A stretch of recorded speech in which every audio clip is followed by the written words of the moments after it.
road signs, I literally couldn't read them. And I thought, wow, it's time to pull over. And I sat in a little chef car park. Nothing's making any sense on the signs, and I'm thinking, I'd be in trouble here. And the optician took a look, and he went away and he got his boss. His boss come in, he took a look, and they went away and had a conflab. They came back in and they just went, go straight to Leicester Royal Infirmary. They're waiting for you. I thought, oh dear.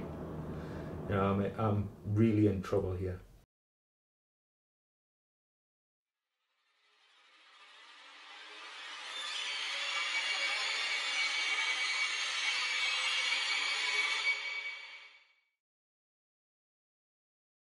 I've had my neurologist show me my brain scans. Well, you've got one there, you've got one there. Right. And a lot of mine are on my brain stem, which is where the problem with the eye stems from. Right. Because the optic nerve's an extension of the brain stem. Yeah. So that's where my optical problems started. I've got some spinal cord lesions, but most of mine are in my brain.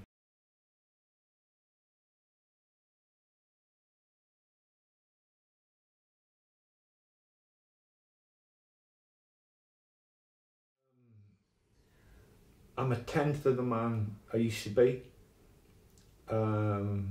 Literally, some days I can't stand up.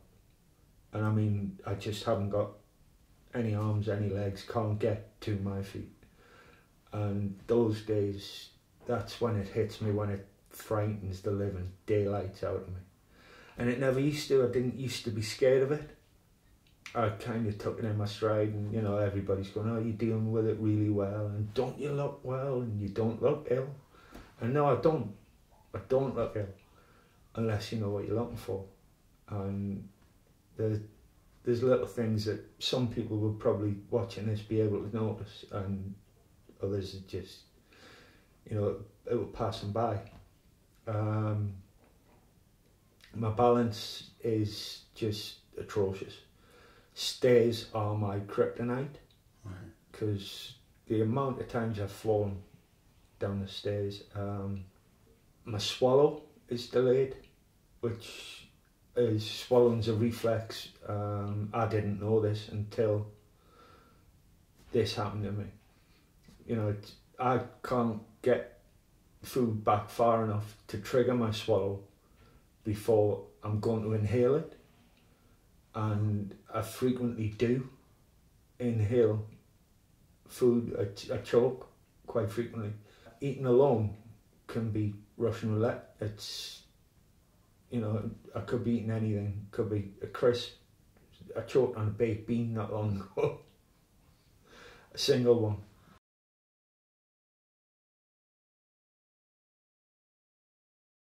I have a lot of weakness in my legs. When it's particularly bad, no arms, no legs.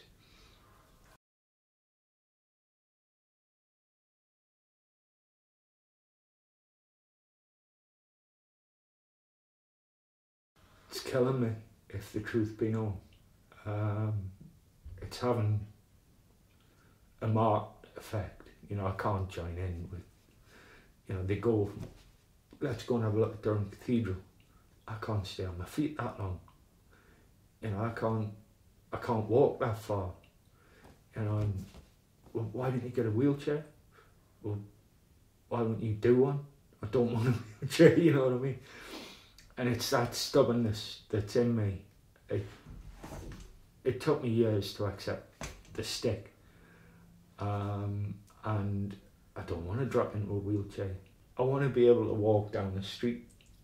I want to be able to walk to the shops. Join in. Excuse me, I'm going to get a bit emotional. Yes. All right. Yeah, things like going out places with the kids, and having the stamina and the strength and the ability, the balance and all the rest of it to just get out there and live life rather than be a couch potato. She always says to me, it's not your fault, I don't mind, don't apologise. Yeah. But, and for years, when she was little, I took a very active part, you know, let's go swimming, yeah, let's go to the fun fair, we'll do this, that and the other, and I can't do that anymore.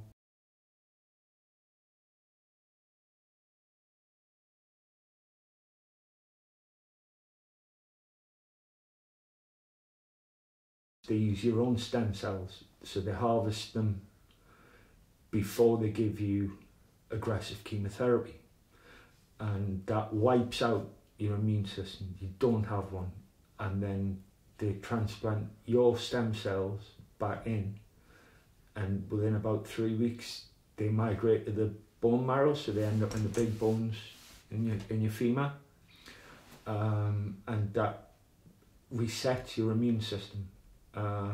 It gives you essentially an entirely new, what they call naive immune system.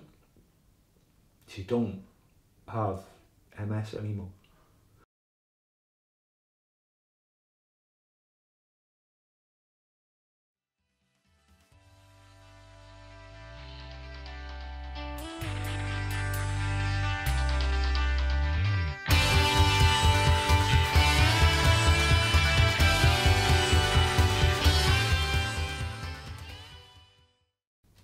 Eric couldn't do that before, and that's the thing, he walks better than I do now, and Eric was primary progressive.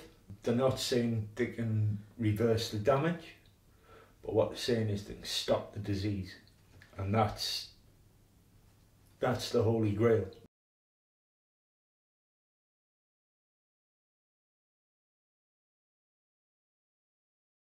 Although it's an established treatment for leukemia, certain blood cancers, it's experimental in MS, and the health service being what it is and the way it is, they've got to work on evidence-based medicine.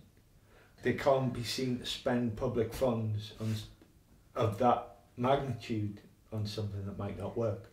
Like I said, very, very select few tightly controlled criteria are getting it on the NHS now, but I don't fit into those criteria, so I'm not getting it on the NHS.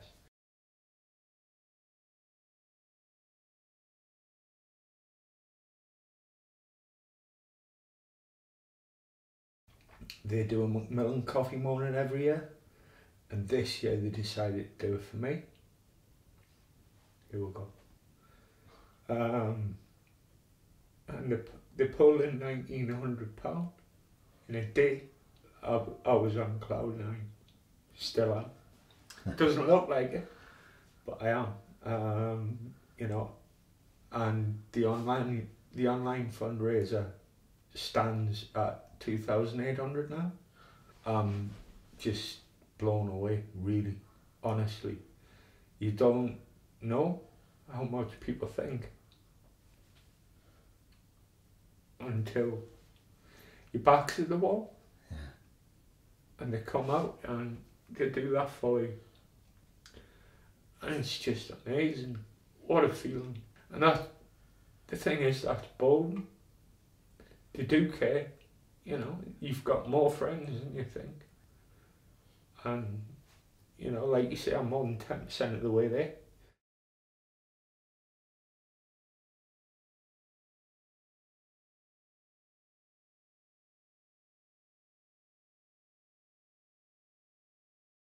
Some days I shake like an MFI wardrobe, you know what I mean?